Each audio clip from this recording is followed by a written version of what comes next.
कब तक ऑक्सीजन की सिचुएशन रुक जाएगी कौन सी है भाई सब में काम कर रहे हैं अभी संजय है हम आपको बाद में बाइक दे देंगे मना नहीं कर रहे लेकिन थोड़ा सा काम तो कर रहे हैं आप उधर चले जाइए ना, उधर सब उसी के लिए खाली करवा रहे हैं सब करा रहे हैं इसमें से करा रहे हैं बस प्लेटफॉर्म पर सब काम करते हैं।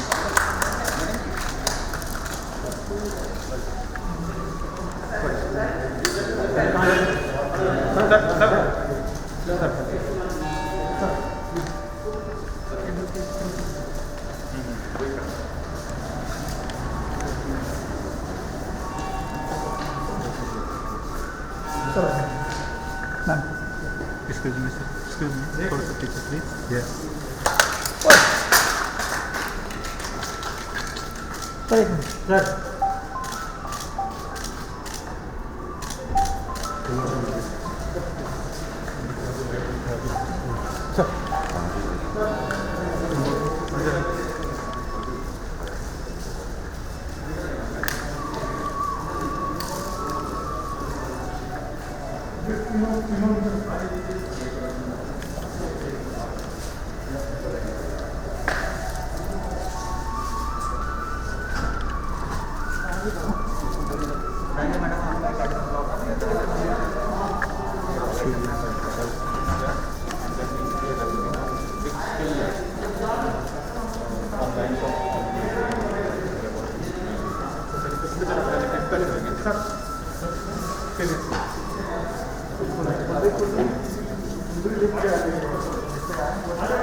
सर फोर्थ पे एग्जामिनेशन हो गया। फोर्थ फ्लोर सर, गो बाय सर।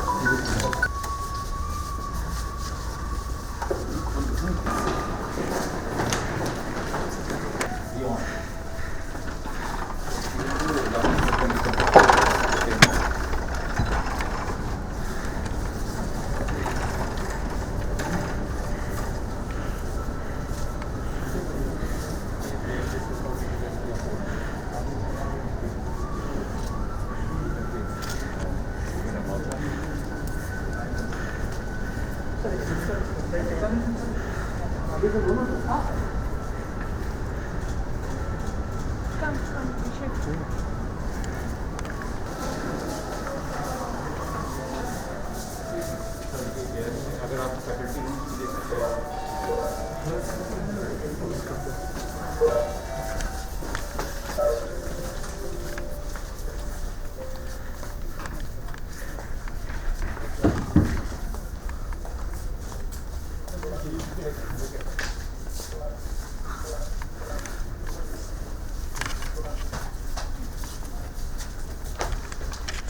ब्लैक वाला नहीं लगा रखा है।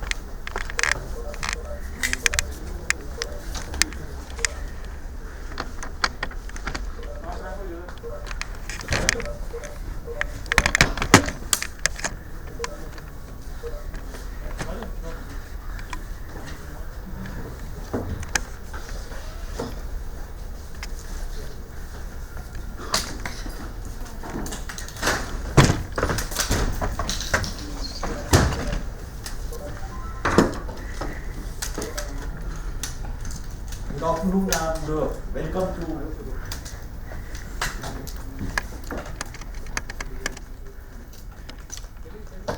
welcome to our Honorable Union Health Minister, Dr. Harshvardhan.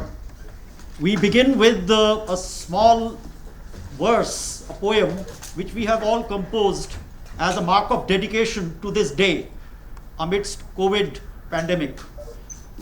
While the storms rage and there is darkness at noon, a spark of creation, a flame of hope in times of COVID pandemic, lit by hands and heart, minds and spirit of countless healthcare workers.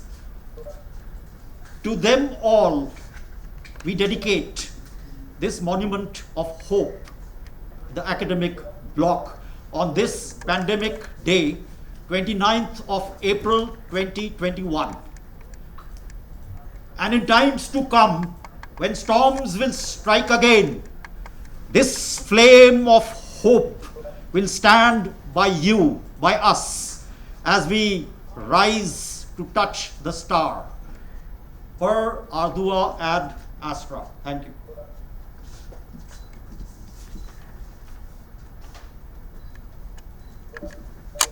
I request the director, Dr. N.K. Mathur, to welcome the health guest.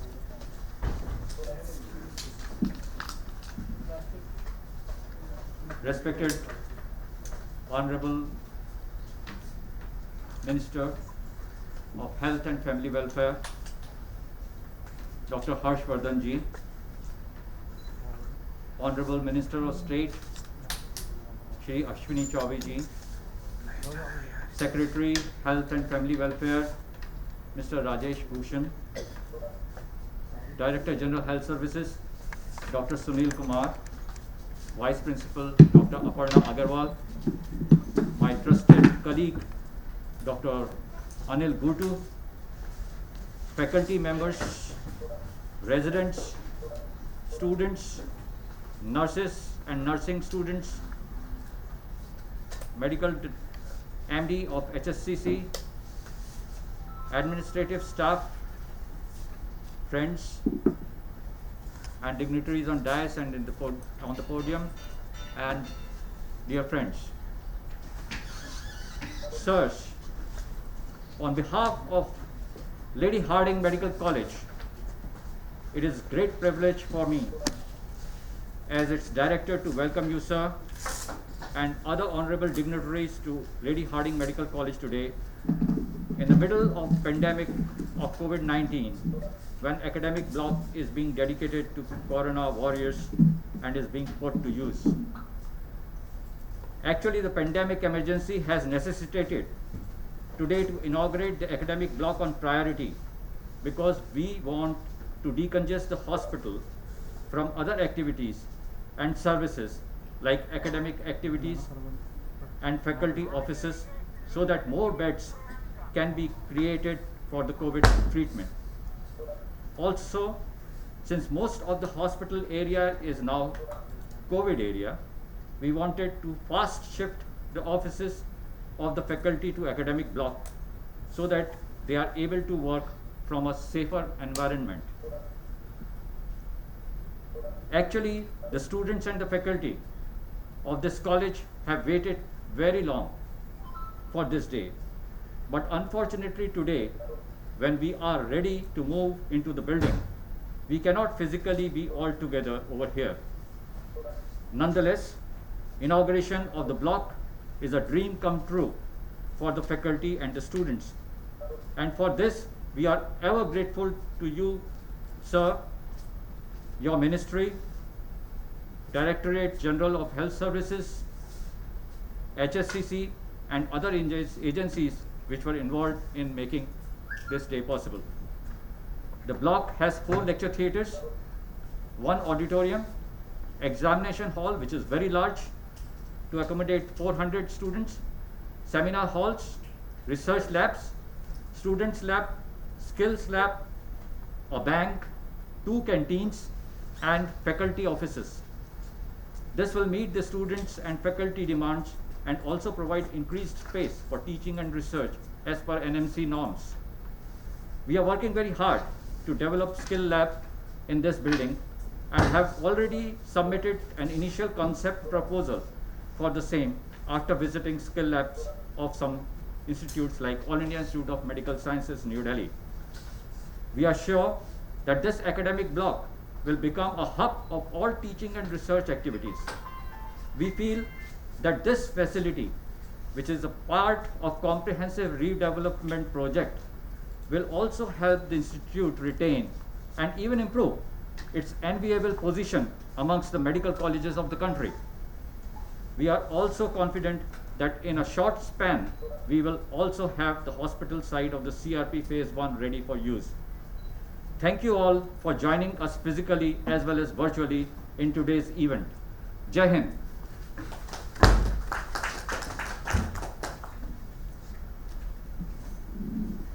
Such are the times now that we have not been able to invite people to this gathering. I request the message of our Director General of Health Services, Dr. Sunil Kumar, to be played for all.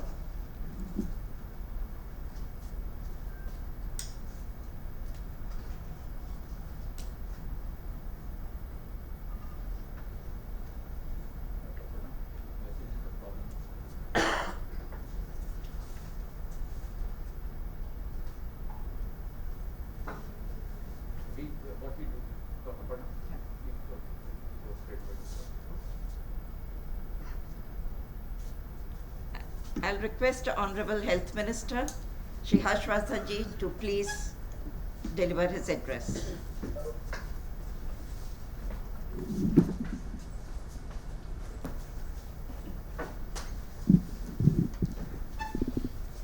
Doctor Mathur, doctor Aparna, सभी हमारे lady Hardinge medical college के वरिष्ठ professors, residents, doctors, students, जो सब आज यहाँ इस कार्यक्रम में मेरे साथ वर्चुअली जुड़े हैं, और इसी के साथ साथ मैं जानता हूँ कि हमारे सहयोगी मंत्री अश्विनी चौबे जी और हेल्थ सेक्रेटरी और उनकी पूरी टीम भी आज के इस अवसर पर जुड़ी है। लेडी हार्डिंग हमारा दिल्ली का और देश का बहुत ही प्रतिष्ठित मेडिकल कॉलेज है। दिल्ली का तो शायद सबसे पुराना मेडिकल कॉलेज है, बहुत लंबा, कई दशकों का इसका इतिहास है। और आज मुझे इस बात का संतोष है कि जब देश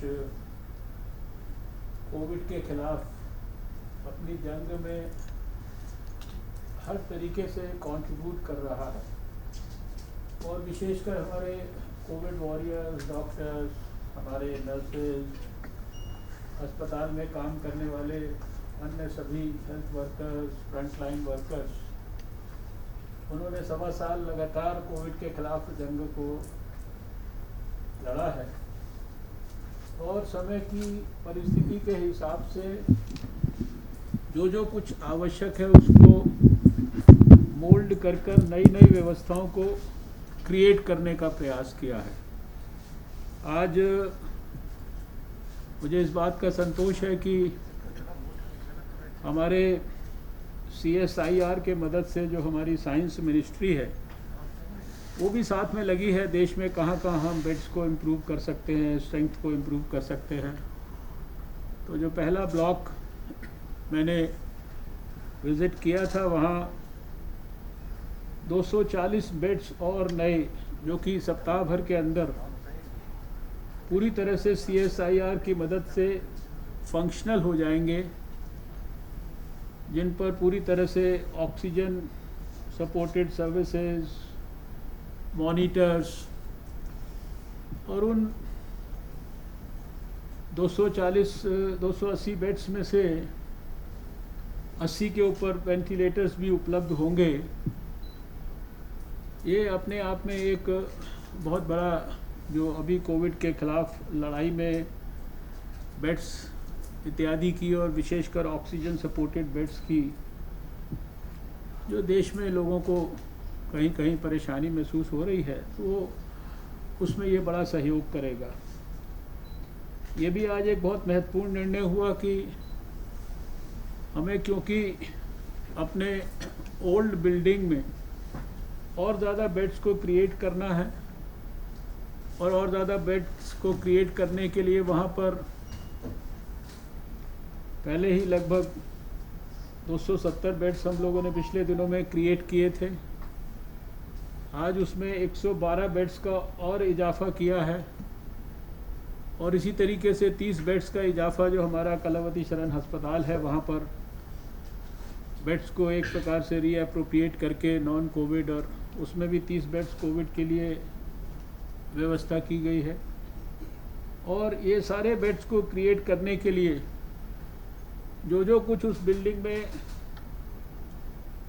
डीकंजेस्ट करने के लिए चीज़ें हमें शिफ्ट करनी थी, उनको शिफ्ट करने के लिए भी ये जो बिल्डिंग बनकर काफ़ी दिन से तैयार थी, इसको भी आज से कम एकेडमिक वहाँ जो एक्टिविटीज़ होती थी, वहाँ जो फैकल्टी मेंबर्स के लिए व्यवस्थाएं थी, और वो सारी व्यवस्थाएं जो वहाँ से शिफ्ट यहाँ की जा सकती हैं और वहाँ पर और ज़्यादा मरीज़ों के लिए बेड्स क्रिएट किए जा सकते हैं, वो सारी की सारी व्यवस्थाएं भी आज से शुरू हुई हैं।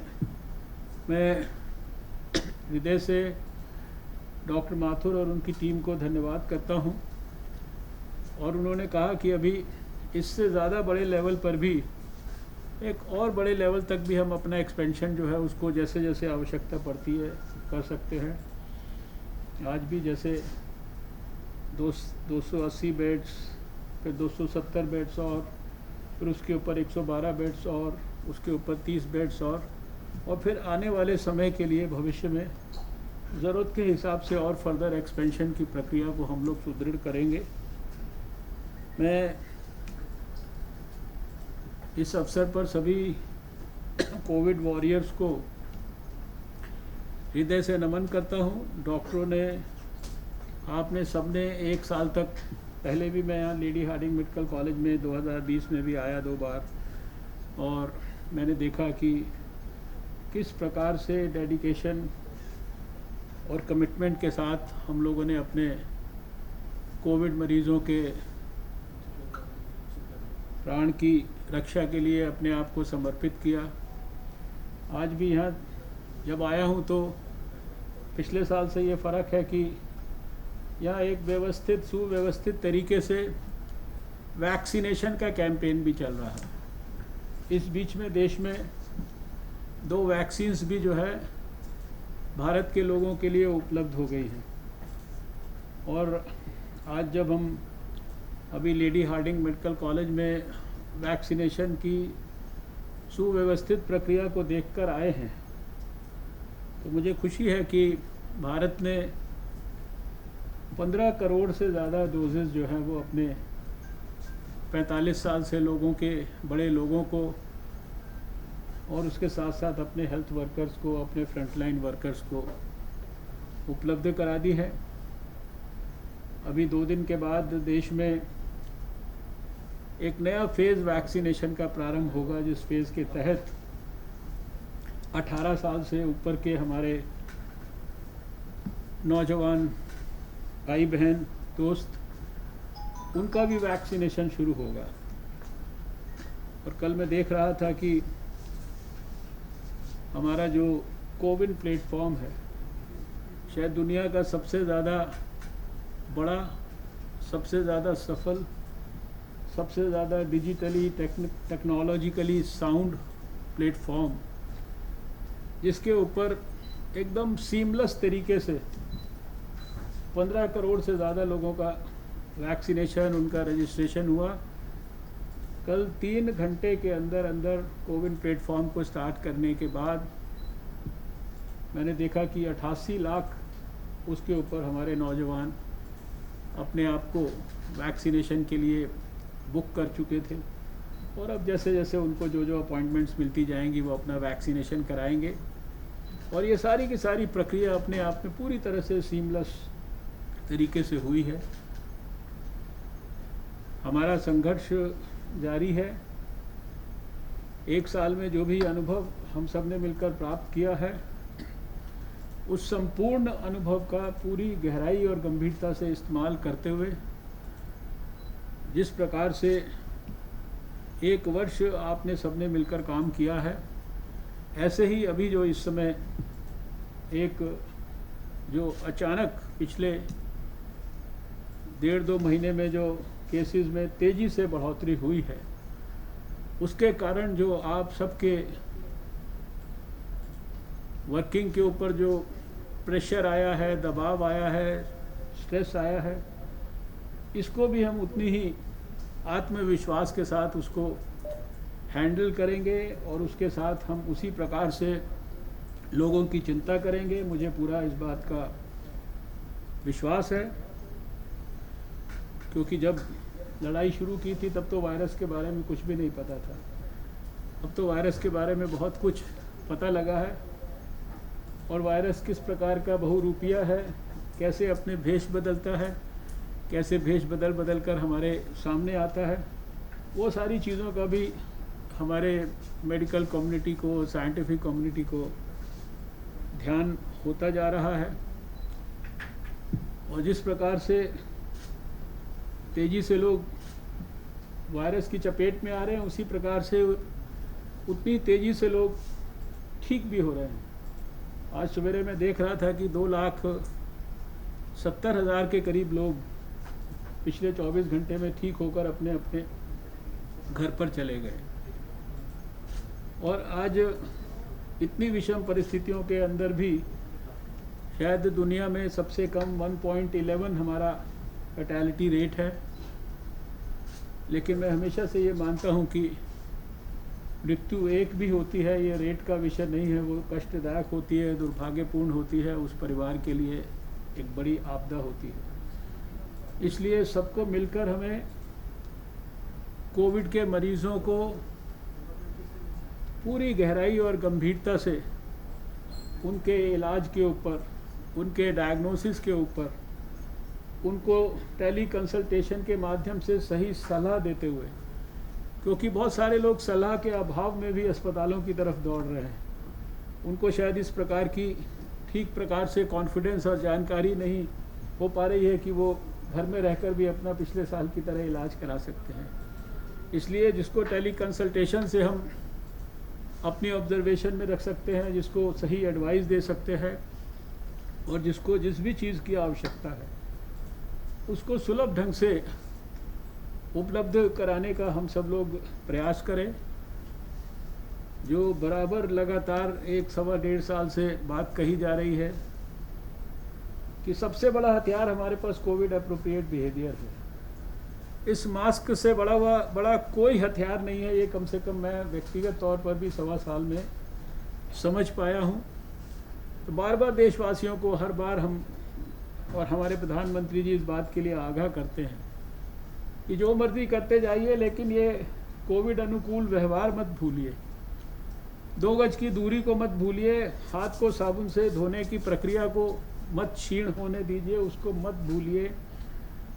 और जितना ज़्यादा संभव हो भीड़ के अंदर आप अगर ना जाएं, भीड़ को अगर ना क्रिएट करें, तो शायद वो हमारे सबके लिए लाभकारी है।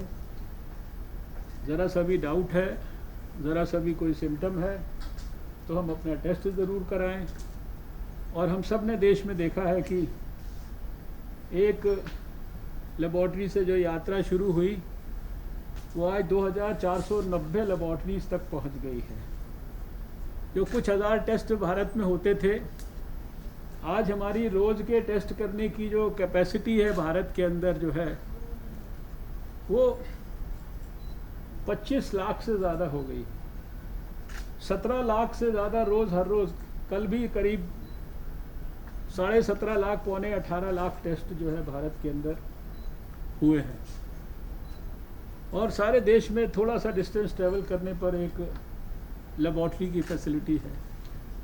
इसलिए देशवासियों से मेरी इस अवसर पर अपील है और अपने डॉक्टरों से भी ये अपील है कि जहाँ जहाँ संभव हो सके लोगों को कोविड एप्रोप्रिएट बिहेवियर को अपनाने के लिए, समय पर टेस्टिंग करने के लिए, टेस्टिंग के साथ साथ अपने आप को ज़रूरत के हिसाब से आइसोलेट करने के लिए, क्वारंटाइन करने के लिए, और अपने कॉन्टैक्ट्स को भी एक प्रकार से पैनी निगाह रखकर समाज में वो अगर पॉजिटिव हैं तो वो आगे बीमारी को ना फैला पाएँ, इसकी जो प्रयास हैं वो करें।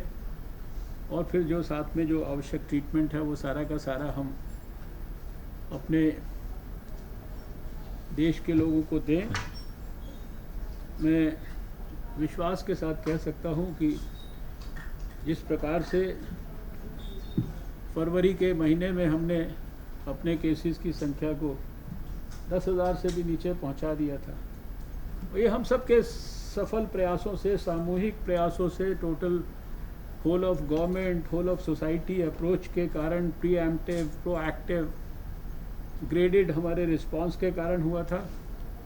आज भी जो है जितनी भी प्रकार की चीज़ों की आवश्यकता आज है या भविष्य में हो सकती है, उनकी सबकी प्रोएक्टिव प्लानिंग कर कर हमारे प्रधानमंत्री जी के मार्गदर्शन में हर चीज़ को, चाहे वो ऑक्सीजन हो, चाहे वो दवाइयाँ हो, चाहे वो रेमडेसिविर हो, या कोई भी आवश्यक कोई ऑक्सीजन कॉन्सेंट्रेटर्स हैं, वेंटिलेटर्स हैं, जितनी भी चीज़ें हैं, उन सबको देश में, विदेश में और सारे देश में सब प्रकार के साधनों का प्रयोग करके सब जगह पर सुलभ ढंग से उपलब्ध कराने के लिए, उसके लिए चाहे रेल का इस्तेमाल हो, चाहे हवाई जहाज़ का इस्तेमाल हो, चाहे उसके लिए रोड का इस्तेमाल हो, चाहे उसके लिए शिप का इस्तेमाल हो, चाहे उसके लिए विदेश का इस्तेमाल हो, चाहे उसके लिए कॉरपोरेट वर्ल्ड की जो कंट्रीब्यूशन हो, और चाहे दुनिया के बड़े बड़े देश भी जो है, आज हमने सबने देखा कि प्रधानमंत्री नरेंद्र मोदी जी के मदद के लिए जो है सामने खड़े हैं। तो मैं देशवासियों को बड़े विश्वास के साथ ये कहना चाहता हूँ कि हम धैर्यपूर्वक पूरे विश्वास के साथ कोविड के खिलाफ जंग में अपना अपना कंट्रीब्यूशन करते जाएं, अपने कोविड वॉरियर्स के ऊपर विश्वास रखें। हमें इस कोविड की जंग का जो ये दूसरा एक फेज़ आया है, वेरिएंट्स के कारण आया है, और दूसरे कोविड एप्रोप्रिएट बिहेवियर को समाज के द्वारा थोड़ा निगलेक्ट करने के कारण आया है, इसमें भी हमारे को कामयाबी मिलेगी। मैं डॉक्टर माथुर आपकी टीम को पूरा धन्यवाद देता हूँ। आपके इस एकेडमिक ब्लॉक के लिए भी बच्चों को भी बहुत बधाई देता हूँ, और ये विषम परिस्थितियों के अंदर इसको हमें प्रारंभ करना पड़ा है, क्योंकि बहुत सारी सुविधाएं जो अस्पताल से यहाँ पर हमें लेकर आनी है, और अस्पताल को बड़े पैमाने पर कोविड के लिए फर्दर हमें वहाँ की सर्विसेज को रैंप अप करना है।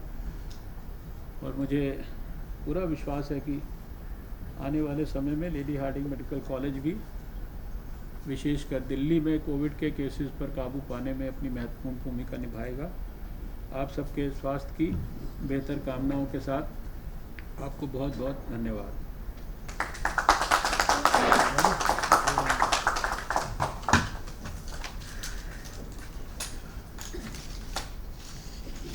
On behalf of the director and the entire staff of Lady Hardinge Medical College, I thank you, sir, for having taken time out to come here today in these difficult times. This pandemic has taken a toll not only on the afflicted patients, but also on both the mental and the physical well-being of all the healthcare workers of this country. And we thank you for dedicating this new academic block to our COVID warriors.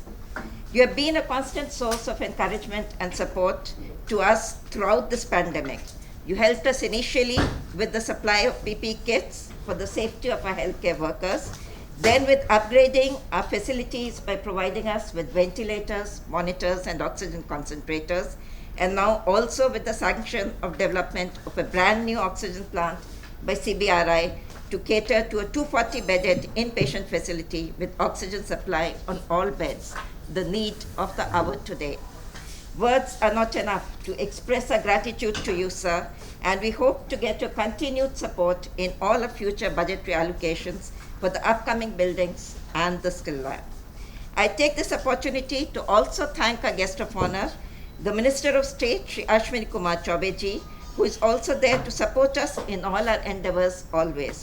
आपको बहुत बहुत धन्यवाद आपके message के लिए. I am sorry we were not able to play it due to some glitches. My thanks to a special invitee, Shri Rajesh Bhushan ji, Secretary, Ministry of Health and Family Welfare, Government of India, and your entire office, sir.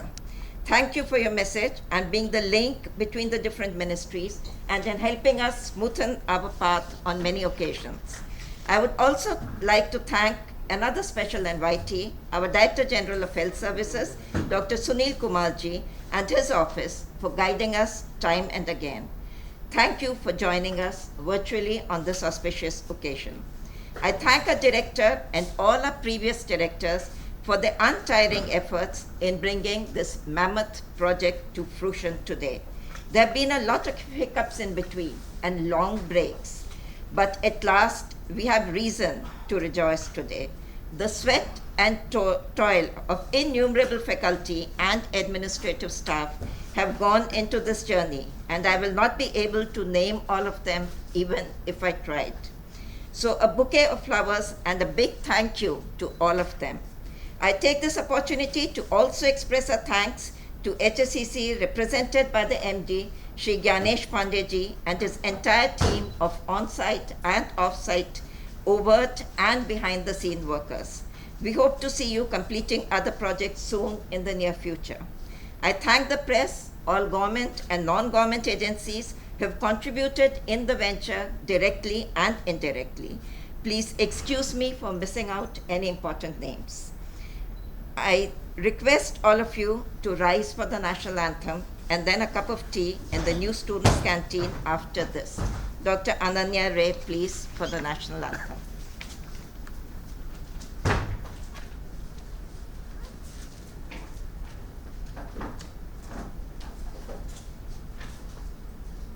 जनगण मन अधिनायक जय ही भारत भाग्य विधाता पंजाब सिंध गुजरात मराठा द्राविड उत्कल बंगा विंध्य हिमाचल यमुना गंगा उच्छल जलधि तरंगा तब शुभ नामे जागे तब शुभ आशीष मागे गाहे तब जय गाथा जन गण मन अधिनायक जय हे भारत भाग्य विधाता जय हे जय हे जय हे जय जय जय जय हे. Thank you, sir. Thank you.